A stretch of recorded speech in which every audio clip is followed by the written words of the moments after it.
Imagine a German soldier on the Eastern Front, sometime after midnight. The artillery has gone quiet. The engines have stopped. For the first time in hours, maybe all day, he thinks he can close his eyes. Then, above the darkness, he hears something almost too faint to believe.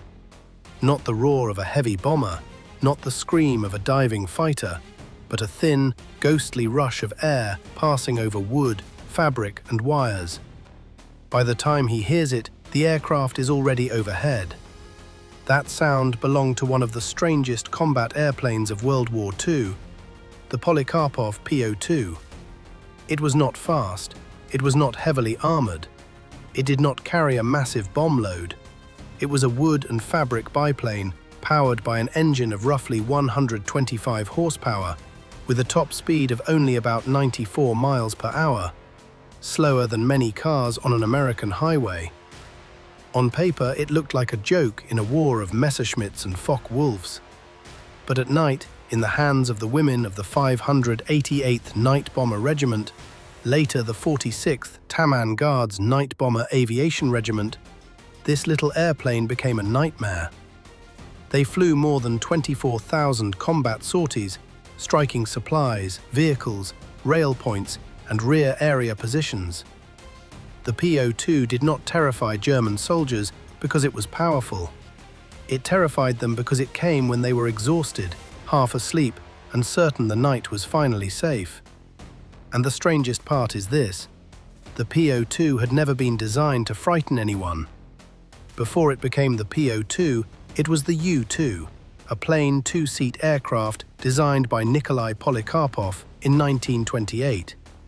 It was built with a wooden structure and meant for ordinary work, not battlefield fame.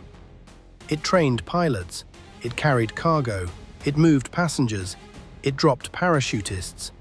It could serve as an air ambulance, and in quieter times, it even worked in agriculture. There was nothing glamorous about it, no promise of speed, no image of a sleek modern weapon. The U-2 was cheap, simple, forgiving, and easy to keep flying when conditions were rough. That is what makes the transformation so remarkable. War did not take a cutting-edge combat aircraft and make it legendary. It took a humble workhorse and pushed it into the dark. And once those numbers come into view, the mystery only gets sharper. The Po-2 carried two people, the pilot up front and an observer or gunner behind. It was small, about 26 feet 11 inches long, with a wingspan of roughly 37 feet 5 inches. Empty, it weighed around 1,698 pounds. Fully loaded, it was still only about 2,976 pounds. Its Shvetsov M11P 5-cylinder, air-cooled engine produced roughly 125 horsepower. Cruising speed was about 68 miles per hour. Even at full power, it reached only about 94. Its range was around 390 miles, and its ceiling sat near 9,800 feet. For defense, it might carry a single rear 7.62mm machine gun. For attack, some Po-2s could carry up to 6 110-pound bombs under the wings. Against modern fighters, those figures looked almost hopeless. But the Eastern Front was about to prove that a weak airplane, used in the right darkness, could become a very different kind of threat. That darkness mattered because the Po-2 had no business fighting the war on daylight terms. In open sky, against a modern German fighter, it could not compete. It could not run. It could not climb away quickly. It could not carry enough bombs to crush a target in one pass. If judged by the standards of speed, armor, and striking power, it seemed badly out of place. But the Eastern Front was not fought from perfect airfields under perfect conditions. It was fought from rough strips cut close to the lines, in mud, snow, dust, shortage, and constant pressure. There, a simple airplane could be worth more than a delicate one. The Po-2 did not need an elaborate base to keep flying.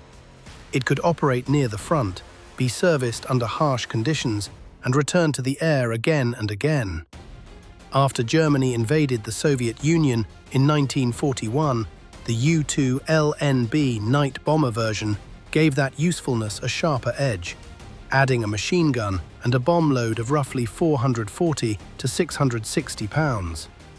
Its low speed was no miracle, but at night, flying low and close, it became part of the method. Approach quietly, strike suddenly, disappear into the dark, then come back again. And the people who perfected that method were the women who gave the Po-2 its place in history. The 588th Night Bomber Regiment was not a side note or a propaganda decoration. It was a real combat unit, flying real missions over one of the most brutal fronts of the war. Its crews took the Po-2 into the night again and again, not from comfort or distance, but from rough fields close enough to feel the pressure of the front moving beneath them. Their work stretched across major campaigns: Stavropol, the Transcaucasus, Novorossiysk, Crimea, Belarus, Gdansk, and the long chain of operations tied to Stalingrad. These were not easy names on a map. They were places where armies were being broken, rebuilt, and thrown back into the fight. And into that world went young women in a slow biplane many men would have considered outdated before the war even reached its worst years. By February 1943, their record could no longer be treated as unusual simply because they were women. The regiment was honored as the 46th Taman Guards Night Bomber Aviation Regiment, a Guards title that marked proven performance under fire.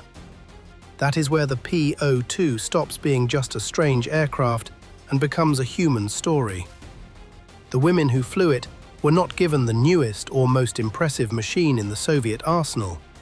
They were given something plain, slow, and vulnerable, and by sheer discipline, nerve, and repetition, they made it unforgettable. What made that repetition so punishing was the scale of the attack was never the whole point. The Po-2 was not a strategic bomber. It was not built to level cities, smash factories, or change the map with one massive strike. Its work was closer, smaller, and more personal to the soldiers at the front. It went after supply dumps, trucks, fuel, ammunition, rail points, storage areas, and the rear line positions that kept an army moving.